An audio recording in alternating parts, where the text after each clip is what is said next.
Hey guys, how you doing? This is JP Saricolia coming to you once again.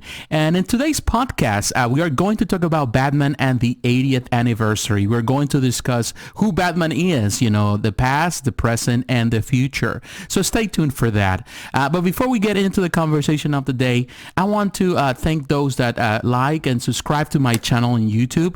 Also to those that, subscribe through the podcast, through iTunes, Stitcher, or Spreaker. Thank you very much for your support. And also want to thank those that support me via Patreon, PayPal, or GoFundMe. Your financial support keeps me in the air. So thank you very much, all of you, for your help. So now get into it. Now with no more preambles, let's get into it. Definitely this weekend is a big celebration for a lot of comic book fans, for Batman fans, for DC fans, I think for the geek culture in general. One of the biggest icons of modern day, which is Batman, is definitely celebrating his birthday. And it's definitely exciting. It's definitely exciting for me as a person that grew up reading Batman to really come to this, to celebrate the 80th anniversary. I'm 40 years old. It means that Batman has been around double my life, on this earth. The creation, of course, by Bob Kane and Bill Finger, and definitely it's one of the it's an amazing story how a character that was created and published, Detective Comics, what was Detective Comics number 27, which published the introduction of Batman back in 1939. So it's been, of course, 80 years. It's been a long time, but a character that has survived the different generations, the golden age of comics, the silver age of comics, the bronze age of comics, the modern age of comics, and is as popular or more popular than ever. It's a character that people love, that everyone is easy to distinguish. It's a character that, is one of those characters that people that don't even read comics know who Batman is. He is an icon, and not only in America, but it's an icon all over the world. People know Batman.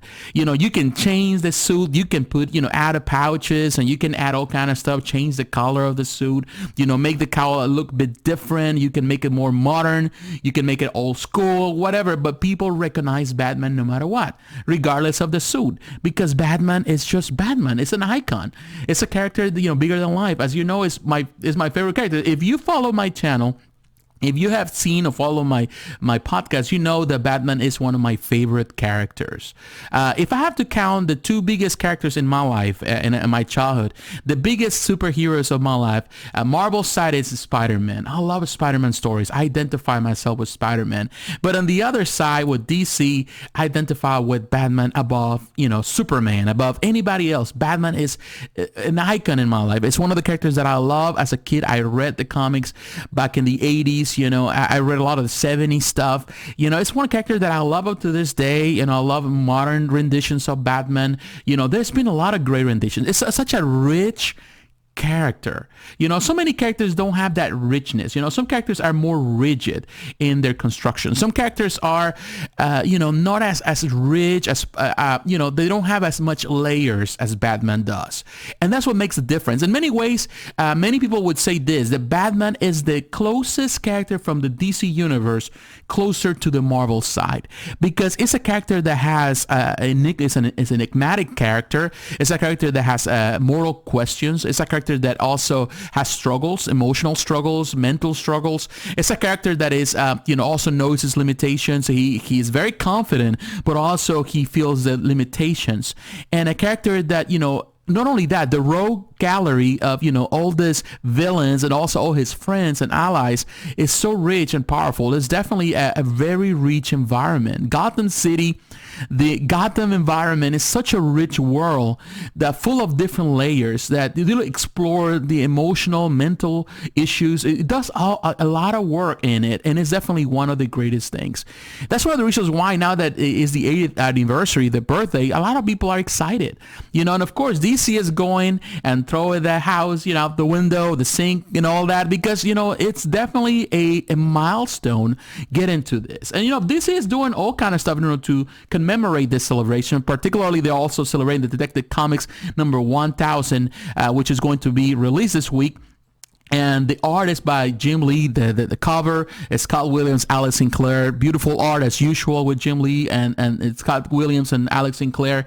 Phenomenal. And of course, a lot of people. There's going to be a lot of big celebration. There's going to be a lot of places that are going to do some special events. A lot of course, the comic book shops are going to have, which are some of them are participating. They're going to have some extra things to give away. So a lot of cool things. So again, like I always say, support your local comic book shop.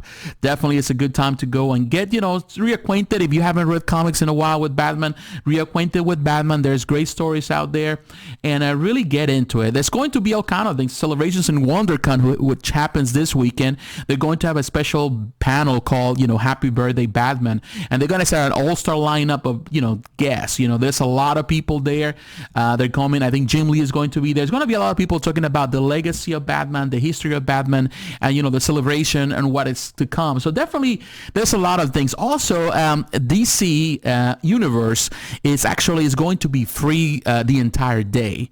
So if you're not a fan, or you haven't really in this case download the app, or you're not using DC Universe, or you haven't subscribed to that, maybe it's a way to try it. It's going to be free. All things Batman are going to be free. I think everything's going to be free. You're going to be able to watch everything that has to do with Batman. You can binge watch all the shows you want to, movies, shows, animated films, all of that, read all the comics. So it's a good way. I think it's a great way actually to hook a lot of people into the service. And I know that whoever subscribes, you have the first month is going to be 80 cents before the following month is going to go back to the $7.99, which is, I think, is the standard price that they're paying. So it's something good to do this Saturday if you want to really, get into a lot of Batman stuff. It's another way to celebrate the character. So there's going to be a lot of places where they're going to pay tribute to the character. You're going to see that, the hashtags everywhere, in this case, Batman 80, and I think 1000 Detective, and, Long Live the Bat. So there's going to be a lot of different hashtags, and people are going to be celebrating Batman, and it's something great. Batman is a character that has lived and and it's a character that is definitely has been in the pretty much in the public eye for so long. Now, if you're interested, definitely there is a documentary that was produced by Hulu. I don't know if you have watched it, but it's Batman and Bill, which talks about the history of Bill Finger, and he was actually one of the creators, if not the most important creator of Batman, alongside Bob Kane.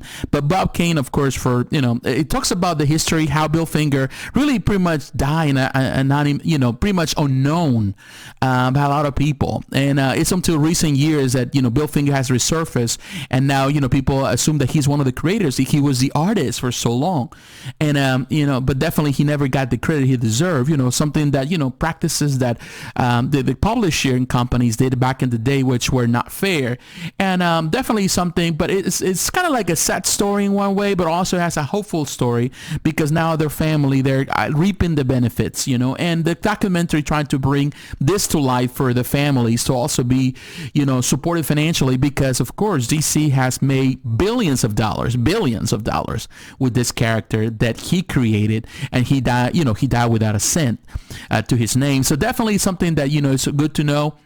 I have some links for you if you want to watch it. Maybe you can purchase it. I'm not so sure. I'll have the links for you. But definitely it's important. So, Batman is such a rich character. And definitely, of course, there's a lot of stories in regards to the morality of Batman. A lot of people are definitely, I would say skeptical. But Batman has been being in the public eye for so long, has really created different images of Batman. We have different generations of Batman and Batman fans. Of course, like I said, I grew up I was born in the late 70s, but technically I read comics in the 80s. I was born in Mexico, and in Mexico, of course, comics, there were years, of course, the comics are not coming through as in the US. Sometimes it takes a couple of years for them to release it in Spanish.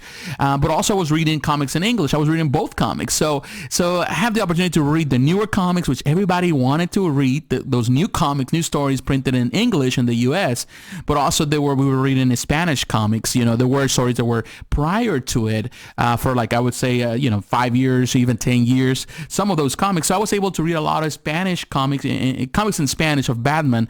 They were, of course, from the 70s, but I was reading the 80s stuff also in English.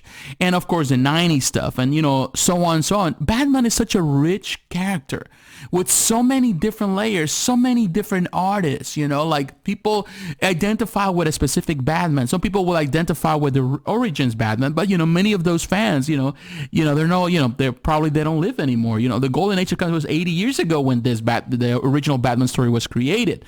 But a lot of people grew up in the Silver Age of comics. They grew up with, with Dennis O'Neil, and they grew up with Adams, the depictions of these characters throughout the 70s, which are very rich, and then you have the 80s, which was a bit darker in tone, but definitely that was the time where I was reading comics in Batman, and of course, when Batman went to Russia, when Batman was really fighting serial killers, and there was a lot of iffy moments in that time. So there's always, the death of, in this case, of the death in the family is another story that happened early 90s. So there's a lot of things that happen in the history of Batman.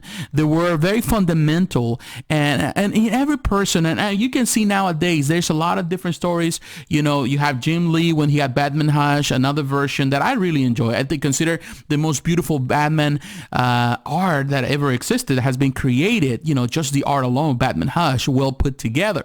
But of course, you got artists like Greg Capullo. I love Greg Capullo's depiction of Batman. It's definitely one of the best stories of Batman in years. But Batman, it's been through movies. I love the Dark Knight trilogy. I love it. I love the original Batman, 1989 Tim Burton's Batman.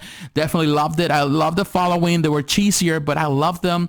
You have the Batman, of course, animated films, which was a phenomenal run. I love that depiction of Batman, but also the video games. You got, the in this case, the Gotham City. You have all this, the different trilogies from Rocksteady. I think it's trilogy because the fourth one was not really part of the trilogy. Well, it was part of the trilogy, but was created by a different, in this case, developer. But definitely, all these games I played, and I love because they present the Batman we all know and we love. Now, of course, the movies have changed, and they have done things, and throughout the generations, there's always been this debate about who Batman is. And I think that's the center core of today's podcast. Who is Batman? Because my understanding of Batman, it might be totally different from your understanding of who Batman is. We all have different understandings of the character. For me, Batman is a person that doesn't kill, but for others, it does. And you know what? I cannot negate the history of Batman, because initially Batman, there were killings in Batman's story. He killed, trying to defend people. Of course, the way the comics presented it was implicit more than just, you see a carnage in the comic pages. But of course, the comic code changed that, and the show, which I love the show back in the late 60s, 70s show, it was one of my favorite shows as a kid, but it was very cheesy, but definitely was something good for a child to watch. And of course, the Code of Authority really changed the way the comics were technically managed and what can you be introduced. But even though there was the Code of Authority was in place, they're finding ways, Dennis O'Neil has already found ways to really present mature tone themes in the 70s that really push the envelope and push the boundaries and give us really powerful stories within those limitations that were existing during that time. And then we have, of course, some of the greatest Batman stories and some of the greatest villains and characters that were introduced in that run. And of course, Batman has changed over time. Some stories are darker. Some stories are really bad. Some stories are really good. Some stories are overpraised. Some characters have been changed. Of course, every generation, every person, every comic book character, every comic book fan, has a different view who Batman is, or who Batman should be, and what are the rules. I personally, like I said, I love a Batman that has that golden rule of not killing. However, I'm not against a Batman that kills as long as it's part of the story and it really encompasses within that particular story every element that really defines who Batman is. There's an article that I recently read. Of course, as you know, perhaps you have heard about the rant that was thrown by Zack Snyder recently, and it's been going all over the internet. where he was in a particular fundraiser. He was it was for some in this case filming school. So there was a panel. It was a Watchmen panel. He was invited to come over and to talk about his the way he did the filmmaking. Of course, he's participant. He was part of a student in this school, so definitely he came and support him. But there was something, and I'll have the notes for you. CVR was actually the website that actually started this, where actually very explicit terms, he was asked why he allowed in his comic books characters to kill in his movies. And of course, he was very explicit. He used a very, foul language in the theme. And, he's trying to say, well, that people need to wake up, that Batman kills and he has killed in the past. And people, they just want to kind of live under this golden rule. And, it was an interesting the way he presented it. Now, the way he said things, and I'm going to have the link, and it's going to have a very explicit language in it, where he expressed, why he allowed, in this case, Batman to kill, and why his characters kill. And he says, well, people live in this dream in this world. We think that, this and that. We want to have these golden rules, but, this world is already messed up as it is. But the way he's talking, expressing about the situation, I can see some pain. It definitely sounds like a man that is grieving. And, we have to understand this. I don't have nothing against Snyder. I think he is a cool director. I think he's one of the best when it comes about putting images together. I'm not a fan of his storytelling, and sometimes the core elements of the stories he directs, or the story, what he wants to convey with the stories. But that's besides the point. He is a fantastic cinematographer. He's fantastic on that department. But the thing, what I really, I saw when I read the notes, I see a guy, of course, who lost his daughter recently, last year. It was a very painful situation. I would not know what to do if I lost my daughter. I will lose hope. So he sounds very, bitter about the situation. And of course, people constantly attacking him because of what he presented with this movie. At the end of the day, in my opinion, movies do not dictate the way comic books are. They do in a certain extent, but not to me, because I love characters, and I'm going to support what I support, and I'm going to read what I feel that is more comfortable to me, not necessarily what I don't. And I feel that in this case, people are very quick to judge him and to really try to diminish what he has done. And you know what? He has fans. He has supporters. People that love his version of Batman, perhaps because they're, many of them are younger generation, and even older generation, older comic book readers. I feel more comfortable with a Batman that has no boundaries, in this case of, taking, matters into their own hands. So, it's an interesting read, and I'll have it for you. And of course, there's been many responses, and there's many of them online. And one of them, it was by IGN, which is, I'll have for you, the screwy morality of Batman in the movies.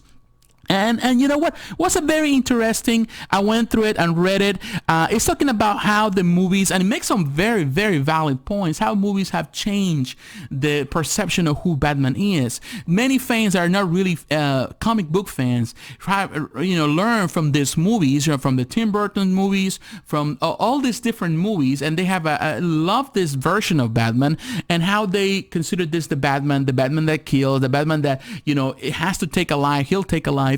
And of course, all of this have changed the perception, and how the Batman that even, in this case, the Dark Knight and the Batman Begins, when he doesn't save Ra's al Ghul, he have the moral responsibility to save him at the last minute, but he decided not to save him. So technically, he's responsible. So he's making all these valid points. This in this case, article. However, and I'm going through it, and I'm reading the article, and I know, and this person that writes this is a very young writer. I feel through all of that, he makes some valid points, but at the end, I can see that he fails to understand the nature of Batman, perhaps because it's the perception that he has as a young reader. Because he's talking about that Batman is a person that has technically, and he puts it this way, that has mental issues, mental problems. And I feel that that's the problem that we have nowadays. That Batman is, he's talking about that Batman is a vigilante. Definitely he takes, justice into his own hands. So he's going above, he thinks he's above the law, which is not necessarily true because, yeah, he's a vigilante. But the fact that he, traps, people doesn't make it above, that he's going against the law. He's not, doing the law thing, because technically you can consider that he's just doing a citizen's arrest. It's all he's doing. He's not taking justice and it into his own hands because he's not the judge or the executioner. He has never been that. He surrenders the villains into the hands of the Gotham police for them to do, going through the legal process. So that's the story of Batman. He has worked together as any other citizen. He has done citizen's arrest. That's what he does.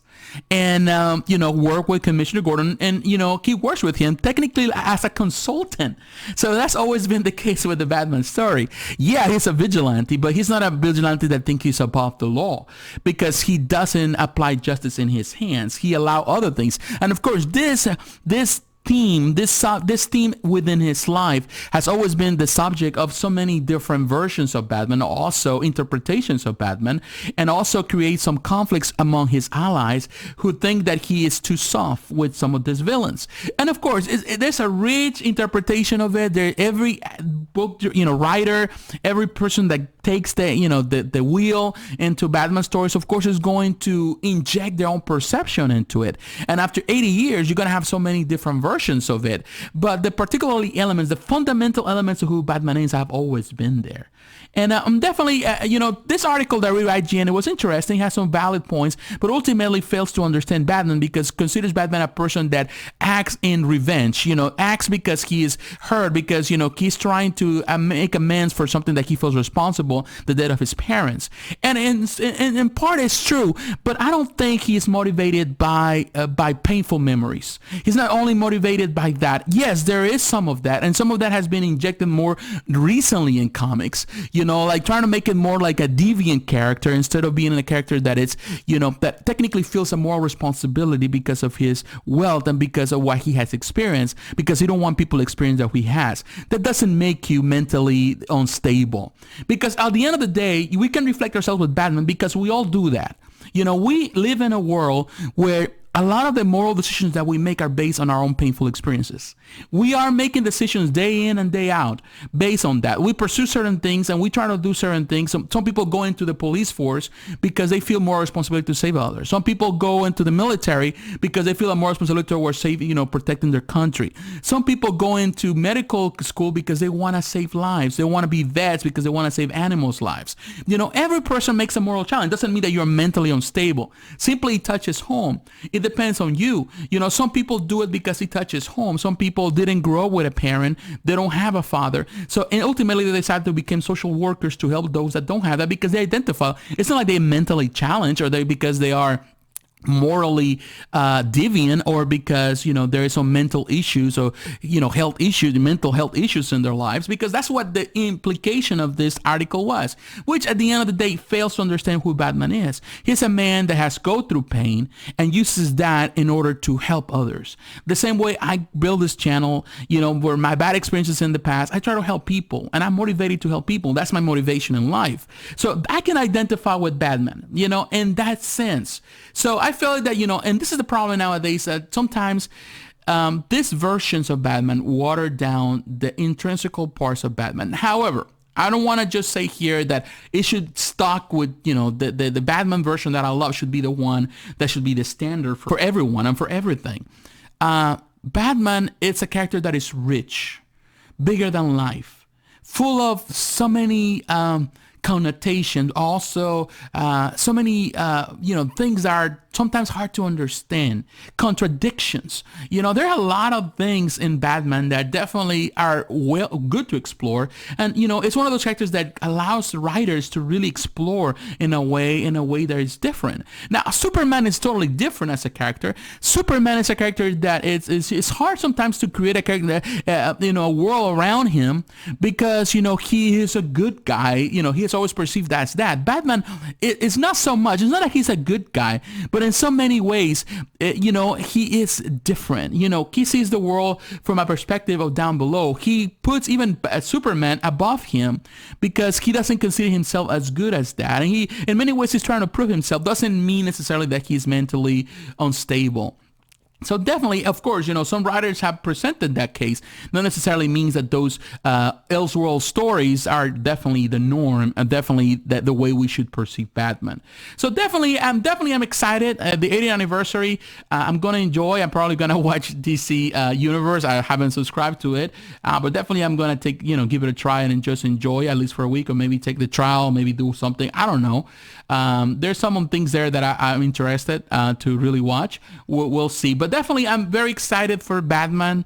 Love the character. Have review status. I've reviewed the books, and definitely I love. And anything that has to do with Batman, I'm all for it. So I'm looking forward to whatever comes from DC, the next iteration of movies for the character. So, what is your opinion? Are you excited for the 80th anniversary? Are you a big Batman fan?